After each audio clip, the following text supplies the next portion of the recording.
Bueno, pues empezamos. Antes de nada, de parte de todo el equipo de Modaes y de MOVE, que si no conocéis qué es MOVE, está por aquí Sonia, en algún sitio, ahí. MOVE es un spin-off de Modaes dedicado precisamente al ámbito sostenible, que es de lo que vamos a hablar hoy. Pues de parte del equipo, muchísimas gracias a la organización por contar con nosotros para moderar esta mesa y para estar presente en estas jornadas, que yo creo que, ostras, el plantel de voces que están aquí es espectacular y que, bueno, cuesta sacar conclusiones siempre, pero que seguro que salen. Con este título tan corto que nos han puesto, sí, vamos a hablar de sostenibilidad, básicamente. Que es ese tema. El tema, ¿no?, que sobrevuela desde ayer, casi desde el principio. Bueno, sí, estuvo hablando Lipovetsky de sostenibilidad y luego a lo largo de todas las mesas también se mencionó, esta mañana también ha salido la palabra sostenibilidad. Vamos a intentar que no sea excesivamente técnico ni excesivamente legal, sino vamos a intentar aterrizarlo y que sea práctico. Yo les lanzo preguntas, guardamos espacio para preguntas del público, levantáis mano y ya está. Os las presento. A mi lado, María Luisa Martínez, que es vicepresidenta de Asuntos Públicos de Global Fashion Agenda. A su lado, Minerva Alonso, que es consejera de Desarrollo Económico del Cabildo de Gran Canaria, que es quien organiza la Gran Canaria Swim Week, la Semana de Moda de Baño. A su lado, Marina Prados, directora de Asuntos Públicos en Policy Hub, y Natalia Culebras, que es responsable de diseño sostenible. Lo he traducido, no sé si lo he traducido bien. Es un poco un título que he inventado necesario desde el diseño, ¿no? En Dior, hombre.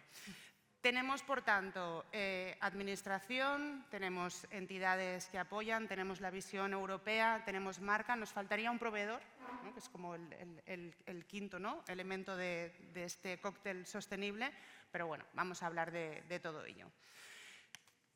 Hoy os voy a lanzar una primera pregunta, así un poco para abrir el tema. ¿Nos hemos aburrido ya de la sostenibilidad? ¿Estamos ya cansados todos?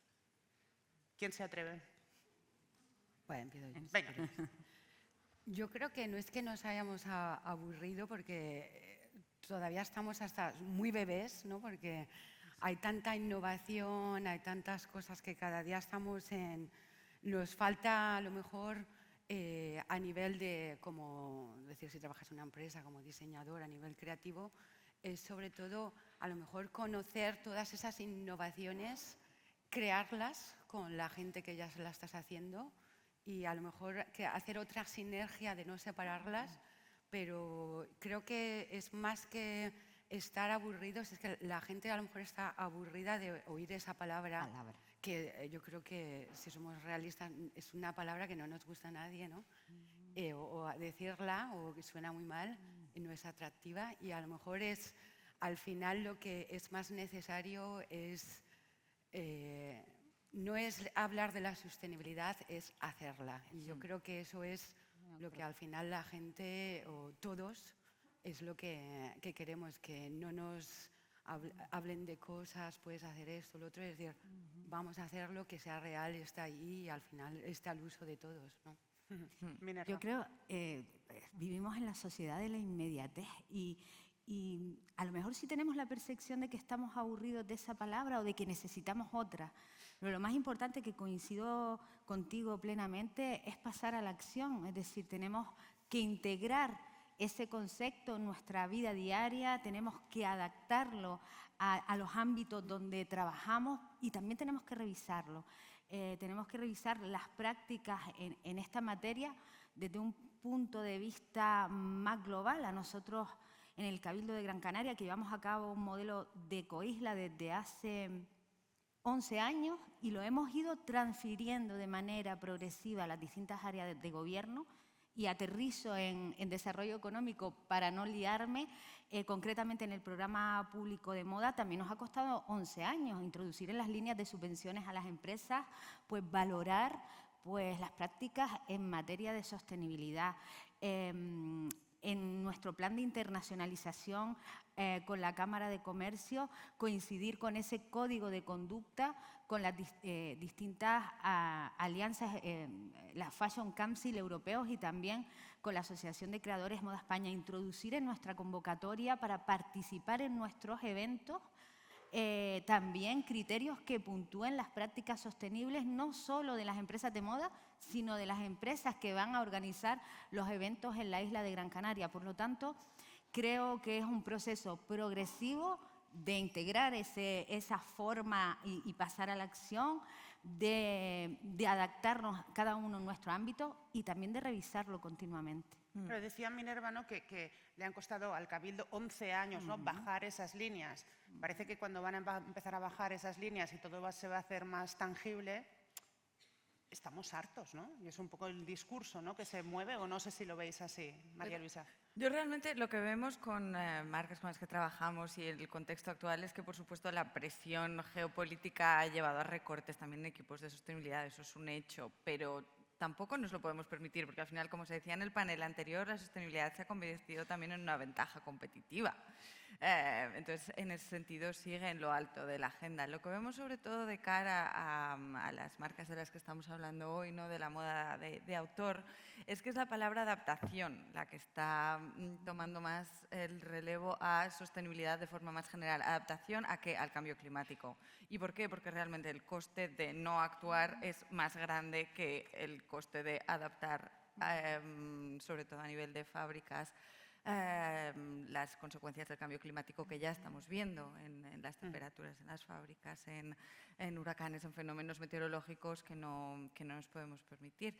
Y otro elemento que yo creo que hace que ahora se hable más de sostenibilidad, ahora mirando toda la prensa especializada de moda, etcétera, vemos muchos informes de sostenibilidad de las grandes marcas de autor, y esto viene muy ligado también al hecho de que nos estamos acercando a 2030, ¿no?, que era la fecha que nos marcaba el Paris Agreement, era la fecha en la cual se suponía que teníamos que llegar a una reducción del 45% de los gases de efecto invernadero para conseguir ese famoso 1,5%. Y entonces, en ese sentido, yo creo que la sostenibilidad ha vuelto mucho a la portada de la prensa, porque estamos viendo todas las empresas sacando sus estrategias y acelerando en ese sentido. Marina. Yo sí, bueno, muchas gracias primero y muchas felicidades por los otros paneles y por toda la conversación. No he parado de tomar notas de todo, también de reflexionando en todas las conversaciones. Yo voy a responder desde mi perspectiva, ¿no? Para mí la sostenibilidad, me encanta la palabra. También es porque es la razón de ser del Policy Hub, ¿no? Esa conversación, esa colaboración entre todos para ver cómo es el camino, ¿no?, hacia la sostenibilidad e implementarla, ¿no?, desde el ángulo europeo. Y yo, reflexionando sobre la pregunta, yo no creo que el término sea aburrimiento, yo creo que es frustración, porque ha llevado 11 años, ¿no?, aterrizar el término, y ahora nosotros en Bruselas estamos desde la conversación de cómo implementar esto, y la frustración aparece cuando los tiempos de discurso para definir qué es la sostenibilidad en el ámbito del textil pueden ser completamente diferentes o con herramientas diferentes a lo que se ha estado haciendo desde la industria, ¿no? Entonces, es un concepto más del término sostenibilidad, por la ambigüedad que trae, ocasiona esa frustración de no saber, oye, ¿cómo vamos a aterrizar un concepto tan amplio en algo tan tangible como es el producto final, ¿no? Y cómo a la hora de narrarlo y todo es donde aparece el sentimiento de frustración. Yo diría que impera más que el aburrimiento ante el término, porque hay tantísima innovación, hay tantísimas conversaciones. Y para mí es muy interesante desde la posición que ocupo, porque desde que hablas de sostenibilidad con el representante granjero, cuando hablas de sostenibilidad con una marca de cualquier tipo, es una conversación fascinante, ¿no?, de entender desde los diferentes términos. Pero desde un punto de vista regulatorio europeo aparece el sentimiento de frustración, de que no entienden, ¿no?, muchas veces cómo se traduce. Bueno, también es cierto que la sostenibilidad ha pasado de estar en un plano etéreo y elevado, que eran palabras vacías, a que ahora se baja y es tremendamente técnico y que hay que saber mucho para hacer esto. Oye, en el último año han salido ya pues, informes que hablan de las preocupaciones de los CEOs, ¿no?, que van saliendo cada año, y hace 2 años seguramente sostenibilidad estaba ahí la primera y ahora ya esto baja, ¿no? Primera, obviamente, riesgos geopolíticos, seguramente seguridad de suministro y sostenibilidad están mucho más abajo. Para empresas no tan grandes, empresas más de, pues eso, de diseño, de autor, ¿diríais que sí que está arriba o hay otras preocupaciones antes? ¿Qué posición puede ocupar hoy en día la sostenibilidad? Sí, me lanzo si queréis. Vamos a lanzar ahora una nueva publicación de cara a nuestro Global Fashion Summit que tiene lugar ahora en 3 semanas. Como sabéis, una de las publicaciones faro de Global Fashion Agenda es la Fashion CEO Agenda. Y vamos a sacar una nueva que es la Fashion CFO Agenda, so the Chief Financial Officer. Entonces, entrevistándoles, lo que cuentan es que efectivamente hay mucha presión por la inteligencia artificial, por los riesgos geopolíticos, por el contexto no es favorable. Pero lo que sí que ven es que integrar la sostenibilidad a nivel financiero trae un beneficio económico que hace que la prioricen. Entonces, eso es lo que podemos oír desde dentro, que a pesar de que hay otras presiones, hay conciencia de que eso trae beneficios. En Gran Canaria, por ejemplo, la percepción, nosotros hemos aprendido estos 11 años, es una forma de trabajar. Están estas empresas dentro de un programa público que prioriza estos modos de trabajo, por lo tanto, creo ya no que lo pongan a la primera, a la segunda, a la tercera, sino que es su modo de trabajar, porque es, como decía antes, un cambio de paradigma. En la isla se valora, se refuerza ese modelo de trabajo. Sí es cierto que a nivel general, desde mi opinión, bueno, las pequeñas empresas, sobre todo las pequeñitas, las micropymes, están preocupadas por otros asuntos, por sobrevivir, por pagar sus impuestos, pues a ver cómo presento esta colección o cómo hago lo otro y cómo introduzco a la vez las prácticas sostenibles en mi trabajo. Esa es mi opinión y la experiencia que yo he vivido estos años como responsable público en Gran Canaria. Decías antes, Natalia, que al final todo va de dinero, ¿no? Y ahora María Luisa mencionaba al Chief Financial Officer, que es el que tiene la llave de la caja. Sí, no, y es verdad que bueno, al principio, yo voy a decir, trabajando desde Dior, nosotros sabíamos que teníamos que hacer algo, pero había como un miedo detrás de cómo metes eso, porque al final como la pregunta clave en cualquier marca que estés, o tanto grande como pequeña, es decir, ¿qué es para ti la sostenibilidad desde tu punto de vista de marca? ¿Cómo la quieres afrontar? ¿Qué quieres proponer? Porque es tan amplio todo ese contenido, ¿no? que por eso es lo que a lo mejor parece más difícil, pero al final es como hacerte una descripción, ¿no? de tú como ente, como marca y cómo puedes reflejar esas ideas creativas que hay a nivel con las innovaciones o con algo más sencillo que puede ser cambiar una tela, ¿no?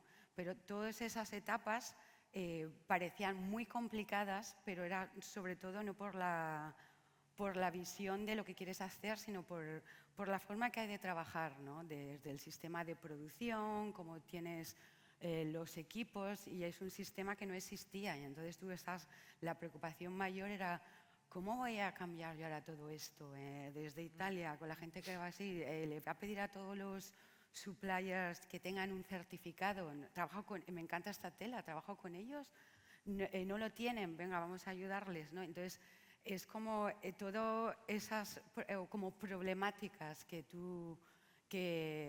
piensas que están ahí, al final cuando tú te defines y sabes a lo mejor dónde puedes ir, y si no lo sabes, intentas inventártelo, porque a lo mejor o desde el punto de vista del diseño, o yo pienso que la sostenibilidad, cuando hablamos antes del título, yo soy diseñadora, ¿no? Yo trabajo como responsable del denim en las camisas, pero soy como un poco es que tienes que ser responsable de lo que haces, ¿no? Y al final como diseñador es como una pirámide que tú eres el que tomas una decisión, y a partir de ahí tú tienes también mucho como empuje para un director creativo, trabajas con él directamente. Entonces, es como la llave para poder meter una sostenibilidad que debería ser como nosotros decimos, un new normal, ¿no? De cuando ya cambias todo ese sistema que es de que has tenido que cambiar toda esa producción, que te odiaban porque has intentado tener esas conversaciones, dicen, ¿cómo? Y al final te dicen, esto lo hemos hecho nosotros, pero...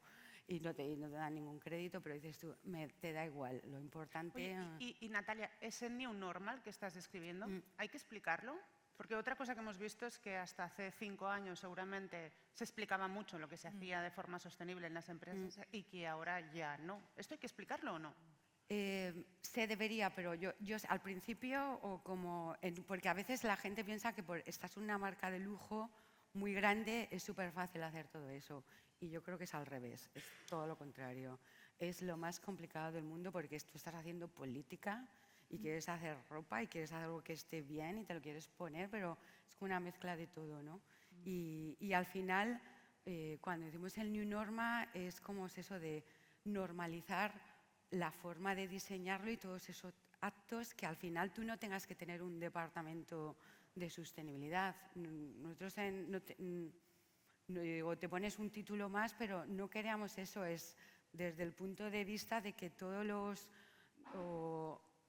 yo de lo que había intentado hacer allí, que creo que es una práctica que fue muy... Todo el mundo abrió todas esas puertas de New Norma, es de simplemente explicar qué es la sostenibilidad en la moda, las cosas que existen, lo que puedes hacer o no. Y simplemente para explicar todo eso, pues reúnes a todos los equipos desde un marketing, el patronaje, el atelier, que todo el mundo esté involucrado, que no sea algo que esté excluido. Y yo creo que al final es lo que hace que todo se haga normal, ¿no? Y porque o yo lo decía antes, son los actos que hacemos de cuando decides en tu casa porque voy a tirar esto en la basura del plástico y no porque quieres hacer las cosas bien o no, y al final es eso de el new normal sería el hacer las cosas bien y llegar a un momento de que tú lo metes lo metes en todos los pasos de esa creación, de producción, de selección, que se convierte en eso, en new normal. Y yendo a una pregunta que me has hecho de las empresas las grandes marcas, les da mucho miedo comunicar para que no les acusen de greenwashing. Y entonces por eso ha habido mucho tiempo que no se decía nada. Nosotros tenemos una colección que es como la permanente y estaría un 90% de materiales sostenibles y no se comunica. Y no lo comunicas porque tú quieres hacer las cosas bien, pero tampoco te quieres poner como una etiqueta de yo estoy haciendo esto, porque sabes que simplemente por ser una marca que está ahí, te van a decir, greenwashing total. Y tú tienes a tu lado unos exóticos, aunque los estás tratando al animal bien, al final hay unos productos que tú tienes y no puedes ser 100% sostenible por mucho que quieras, nos gustaría a todos, pero no estamos ahí, ¿no? Pero lo importante es intentar. No, yo iba a decir lo mismo que ha dicho Natalia, porque también desde el miedo a comunicar lo entiendo desde la perspectiva del marco regulatorio, ¿no? Ahora mismo se está introduciendo muchísima norma, mucho discurso sobre la sustentación y la argumentación de todo lo que se afirma, de todo lo que se comunica, ¿no? Entonces hay un marco legislativo que se llama el empoderamiento del consumidor, ¿no? Que está trayendo una serie de casos por no sustanciarlo, ¿no? Por no argumentarlo, todas esas afirmaciones, en base al marco regulatorio que se está introduciendo. Entonces hay mucho miedo también por cómo lo digo, qué digo, si utilizo el término durable a lo mejor en mi producto.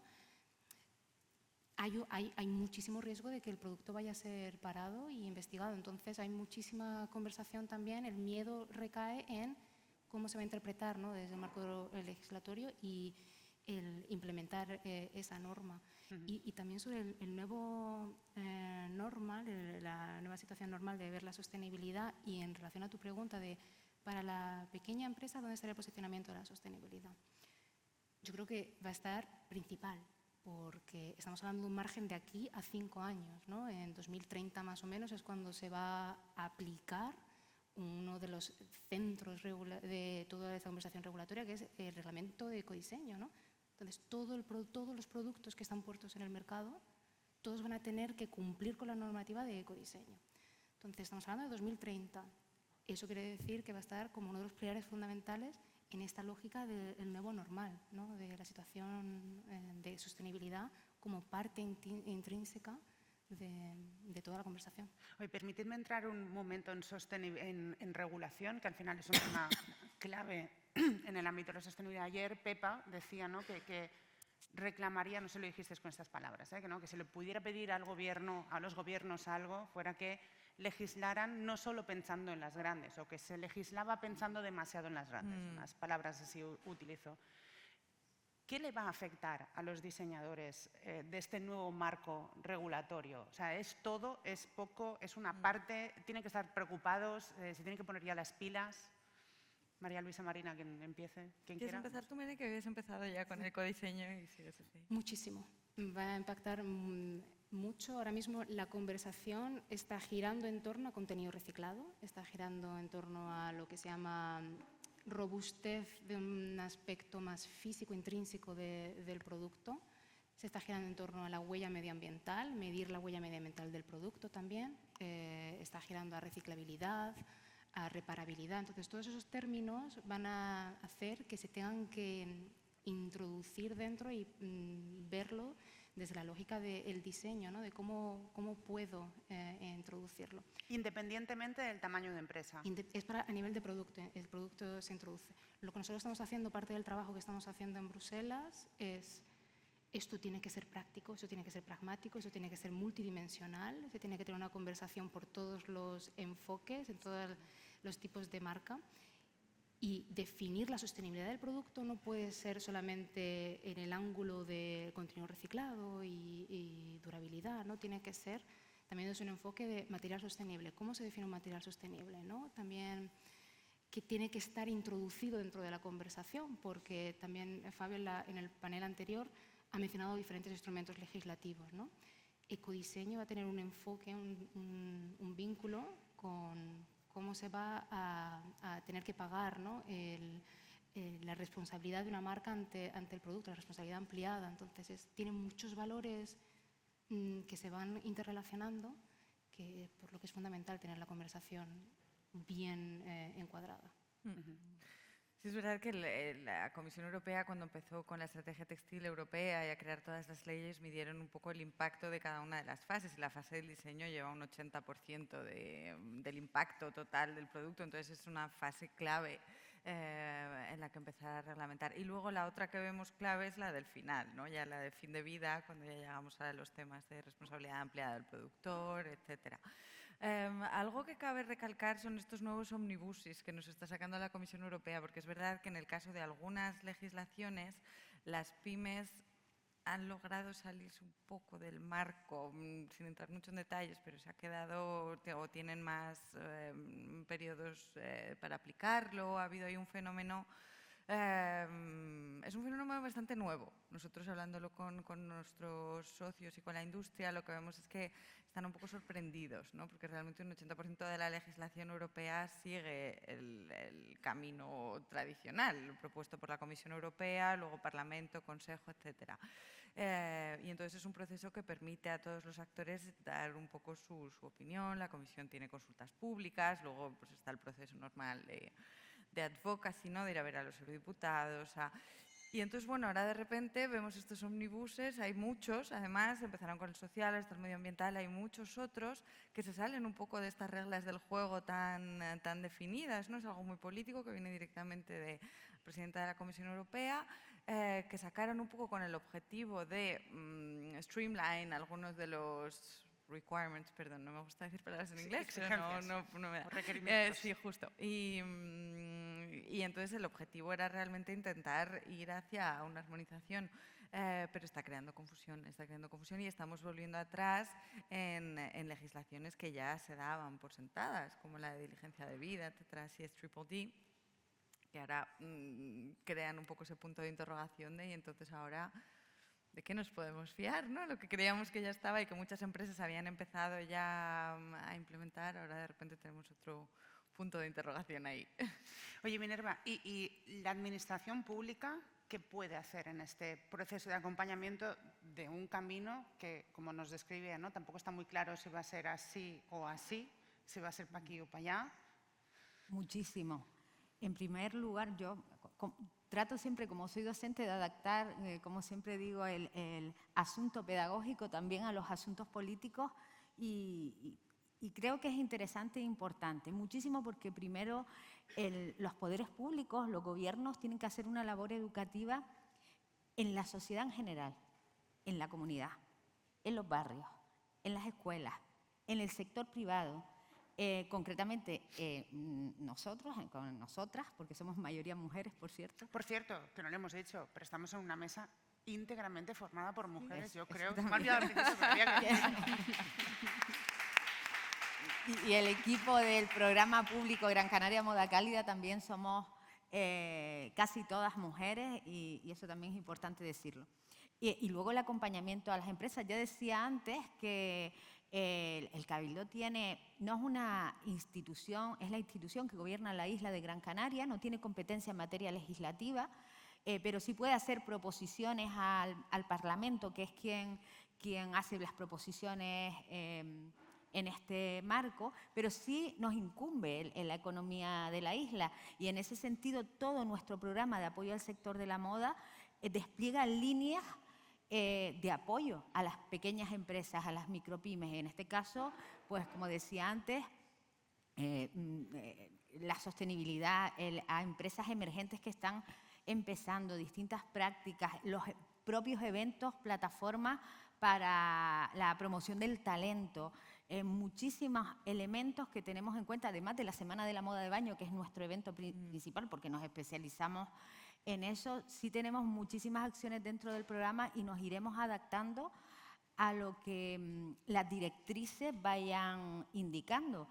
Pero como decía antes, ya la administración, los poderes públicos tenemos una labor intrínseca, pedagógica y de educación en torno a todo esto, además luego de implementar políticas que respondan al apoyo a las empresas, pues, derivadas de las directrices que se vayan marcando.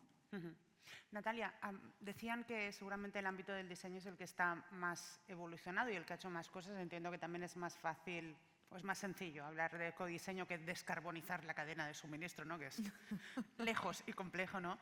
¿Tú dirías que los equipos de diseño están más preparados en esta transformación del sector que otros eslabones de la cadena de valor? Yo creo que, bueno, preparado siempre está, como siempre estás aprendiendo, nunca sabes, siempre piensas que estás un poquito por detrás, pero el hecho de, o en mi caso, de que tienes un interés que tanto como de la empresa como del interior del estudio, y siempre hay gente que tiene como más fuerza a lo mejor en esa dirección. Más que preparados, diría que tiene que haber siempre un continuo movimiento de saber qué está pasando, qué innovaciones existen, si tienes una idea de poder. Es como más una creatividad de diseño que coexiste con esa sostenibilidad, ¿no? De aprovechar todo lo que te están poniendo como normas o a lo mejor impedimentos, de utilizarlo como forma de creación también, ¿no? Y entonces yo creo que a nivel de estudio, de diseño, creo que no estamos preparados porque nunca te da tiempo, o nunca te da tiempo a saber todo lo máximo que hay o no, pero intentas de como que donde ese proceso de diseño, que crear un laboratorio ¿no?, así de ideas que tú adaptas con la innovación o con los suppliers que tienen cosas que al final te sirva como una herramienta, ¿no? Entonces, preparados, digo, no sé, pero sabemos, gracias a Dios, ahora hay tantas cosas que están ahí que utilizamos todo, el AI, lo que sea, tanto como los tejidos, y yo creo que eso, aunque es al final como que siempre poner un poco más de conocimiento e informar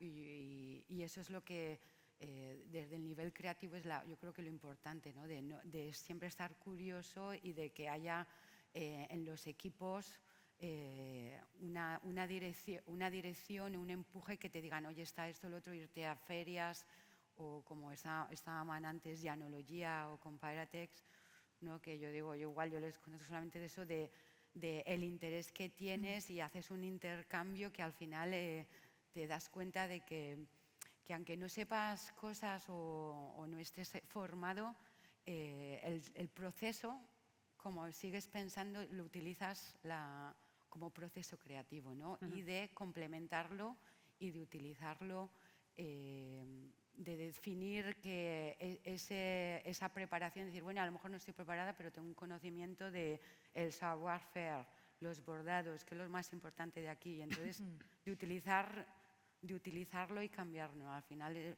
diría que es un continuo aprendizaje de intercambio con lo que existe, que tengas que conocer, que sepas que hay e intentar adaptarlo a lo que tú quieras hacer. Y si, como decía antes, si no existe, intentas crearlo con ese supplier o a ver, experimentando, ¿no? Pero es difícil, pero siempre tienes que estar como intentar estar al día de todo, ¿no? Decía antes María Luisa, ¿no? Del inicio a también el ciclo, el final del ciclo de vida del producto. El reciclaje es la clave de todo, el generar nuevas materias primas, el dar una segunda vida a esa prenda que ya no es útil. ¿Es eso o no? El reciclaje ahora es clave, o sea, siempre lo ha sido, pero ahora estamos en una fase muy importante, sobre todo de cara a la obligación que entró en vigor el 1 de enero del 2025 de recogida separada del textil, porque realmente los volúmenes no van a parar de subir y no tenemos infraestructura para tratarlos. Ese famoso 1% de textil reciclado en otro textil sigue siendo un 1%, no avanza. Entonces, ahora lo que hace falta es infraestructura de cara a poder tratar todos esos aumentos de reciclaje post-consumidor, en el caso de Europa. Eso es lo que indica la tendencia y el reto grande que tenemos frente a nosotros.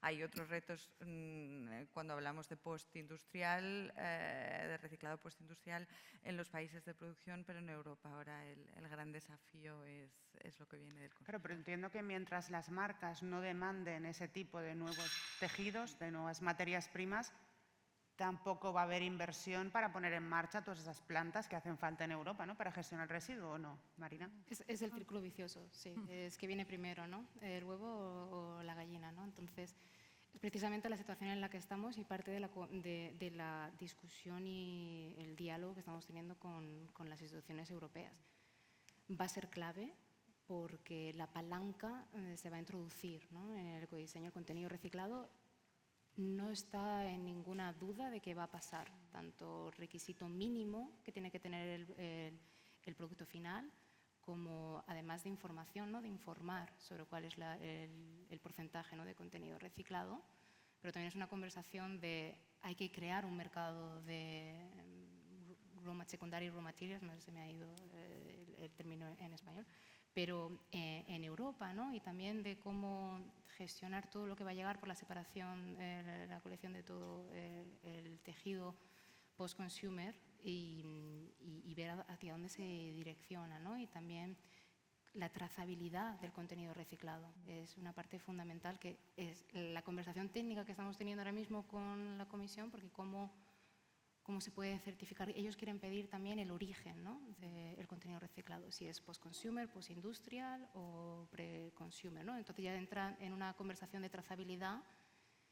¿Cómo se va a hacer eso, ¿no? ¿Cómo se puede introducir? Y a mínimos a lo mejor de un 20%, depende de la fibra, ¿no? Pero en términos de 20% hay disponibilidad, hay capacidad, entonces hay muchos interrogantes ahora que hacen que el reciclado sea parte fundamental de toda la conversación. Oye, nos han puesto ya el tiempo, pero me quedan dos preguntas para haceros y pasamos al público. Primera, segunda mano. ¿Os lo creéis, no os lo creéis, va a crecer y no va a crecer? Y vinculado con esta, al final, esto va de vender. Seas grande, pequeño, diseñador independiente o no, esto va de vender. Si se vende en segunda mano, tú vendes menos, ¿no? ¿Cómo encajamos esto? Bueno, no se puede empezar. Yo diría que segunda mano sí, sí, sí, ¿no?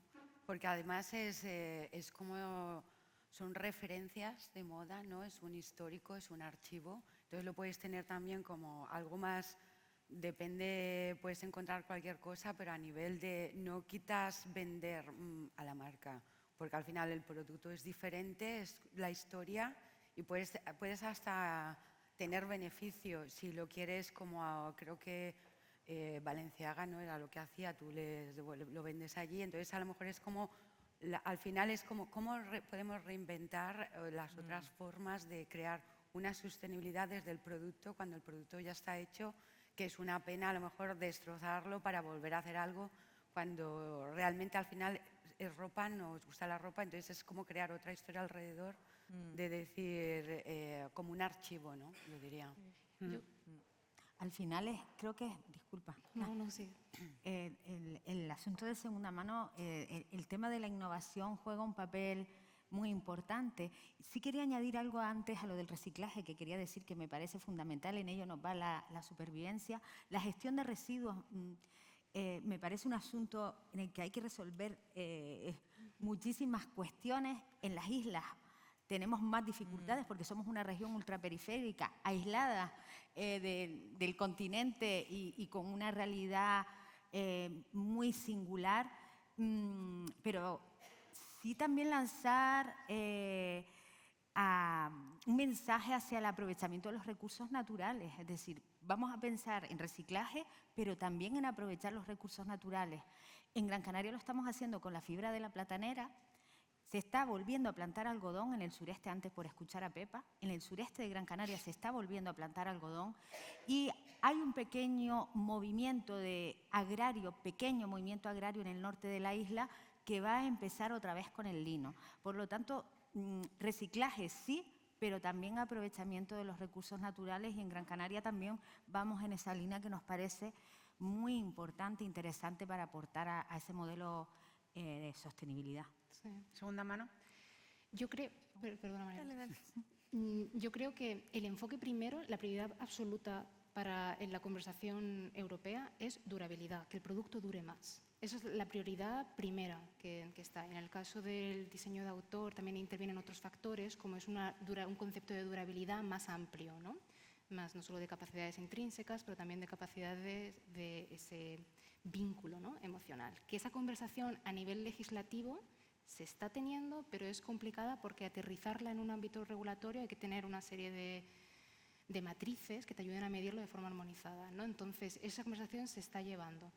Pero la segunda mano va a aumentar porque el objetivo es que cuando el consumidor decida la vida de dejar el producto, la prioridad primera en la pirámide va a ser la reutilización. Entonces, va a aumentar, pero también vienen otras preguntas, ¿no? Pero el enfoque primero ahora mismo en la conversación es que el producto dure más en el armario. Sí, por completar, realmente yo creo que ya hemos hecho la mayor parte de los elementos, pero yo creo que cuando hablamos de moda de autor, yo también diría que no compite, al revés, le da más valor, ¿no? Porque en un mundo en el que la calidad va decayendo en muchos casos, la moda de autor ahí se diferencia, un producto bien hecho se revende mejor en ese mercado de segunda mano. Y es una puerta de entrada al lujo para un consumidor que de primeras... Pero es verdad que no lo venden ellos. No lo venden ellos, efectivamente, pero por lo que te he entendido, Natalia, no lo veis como... Al final es como cuando tú te compras, vamos, por ejemplo, a un bolso de Louis Vuitton, que tú dices así, vintage, o a una pieza, yo diría Yamamoto, por ejemplo, Olin, pues son colecciones o cosas que son increíbles y están ahí, tienen un valor. Al final, a lo mejor te va a costar más de lo que costaba pero es jugar a lo mejor con un nuevo rol de tu segunda mano de soporte. Vamos, es que hay un mercado y ya está hecho, ¿no? Entonces sí. Al final tú decías de durabilidad. Depende también de qué producto sea, porque si va a durar mucho una cosa que nadie se la quiere poner, al final tienes un problema, ¿no? Pero es sobre todo a lo mejor encontrar eso que es un vintage, que la segunda mano, que es lo que merece la pena Y lo que sería genial, que no tiene nada que ver con el vintage, pero decir, es que el fast fashion podría ser como un producto más biodegradable, que tuviera, entonces al final, como a lo mejor crear dos balanzas diferentes de algo que tú tienes un tejido que hayas reciclado, que sea, bueno, vamos, de a lo mejor justificar por qué también algo vale más, algo vale menos, y de encontrar soluciones para ese segunda mano necesaria o no necesaria, ¿no? Habría que hablar con Regina Polanco, a ver si se va a Con hacer ella mucho. biodegradable. Con ella. ¿Preguntas tenéis? A ver, aquí delante hay una.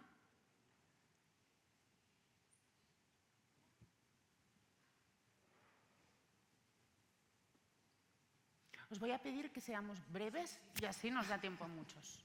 Mira, buenos días, me gusta mucho lo que decís, pero la sensación que yo me llevo, y escuchando gente de aquí que es Nouvelle, que está en procesos de diseño y tal, ¿no creéis que hay demasiada burocracia y al final, como siempre, se va a castigar al consumidor final y al propio que diseña? Y os voy a poner un ejemplo muy sencillo. Mi padre tiene un Volvo Classic del año 96 y bueno, hemos intentado cambiarlo varias veces, no ha sido posible, temas económicos, temas varios, pero eso sí, nuestra querida Generalitat de Cataluña le impone un impuesto a mi padre de 60 euros porque según ellos su coche es muy contaminante y es perjudicial y bla, bla, bla, bla, bla, bla. Él va a hacer la ITV y le dicen que aunque el coche tenga más de 20 años, está muy por debajo de los niveles de contaminación carbónica. No me quiero enrollar más porque empezaríamos aquí un debate que acabaríamos más bien peleados, pero prefiero, o sea, la pregunta es eso, ¿no creéis que Europa es demasiado burocrática, demasiado lenta? Que ahora imagínate que yo quiero abrir mi propia marca, que no sé dónde tengo que ir, a qué webs, quién me va a asesorar, que luego al final es paga esto, paga este impuesto, no sé qué, y vuelvo al tema de China de ayer. Luego ves China tan mala, tan comunista y luego ayudan a que abran tus empresas, que al día siguiente puedas trabajar, generar ingresos, que al final es lo que queremos todos. Venga, burocracia. Lo es. Tienes razón.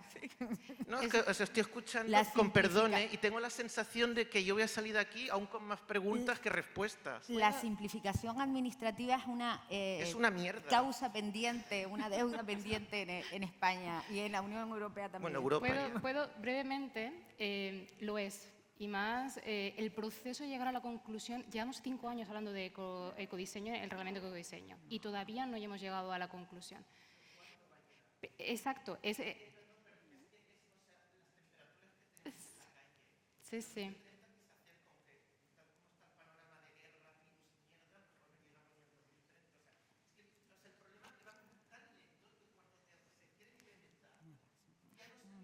Totalmente.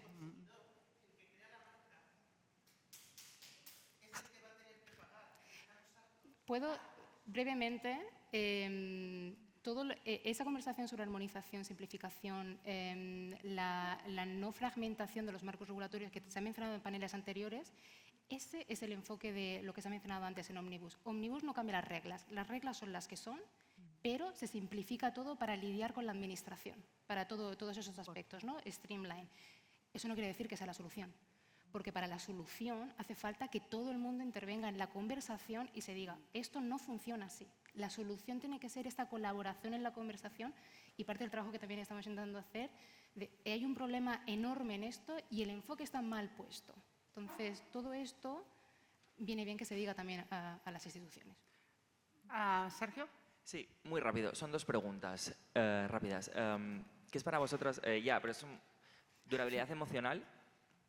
Abrimos ese melón. Dilo otra vez, perdón. Durabilidad emocional. Que estamos hablando de durabilidad, sostenibilidad. Durabilidad emocional. Vale. Y la segunda es, que me va a matar Pilar, ¿qué es para vosotras la sostenibilidad cultural? No, si es que claro, como me habéis quitado 5 minutos de mesa, Pero yo estaba con mi te los tiempo. amplío. No te preocupes. Estaba esa pregunta apuntada. Venga, durabilidad emocional, que lo hemos hablado un poco. y sostenibilidad cultural. Puedo empezar yo, ¿vale? Y no soy la persona más idónea para responder a esa pregunta. Estoy viendo a Frederic por allí también, que también lo están intentando llevar. EFA lo está intentando llevar también. Durabilidad emocional puede tener muchísimos significados, ese vínculo, ¿no?, emocional con el producto. Con lo que he dicho antes también es cómo se está intentando aterrizar el concepto en un marco regulatorio que se pueda medir. Entonces, en esas conversaciones hay 2 estudios ahora mismo en Francia que se están intentando llevar para introducirse dentro del marco regulatorio, que es DEX y BOND, que son los 2 proyectos que se están llevando para intentar darle unos términos. Reparabilidad se ha mencionado, reparabilidad como parte de la durabilidad emocional. Sin embargo, hay muchos factores, ¿no? ¿Cómo determino que el consumidor se va a sentir más emocionalmente vinculado a este producto, ¿no? Entonces, intervienen muchos factores, unos más materiales y objetivos, otros más subjetivos, ¿no? Porque un ejemplo personal, ¿no? Mi abuela me dio a mí una camiseta que yo esa camiseta no la puedo dejar, es mi camiseta y me la pongo, y en ocasiones especiales yo me pongo la camiseta.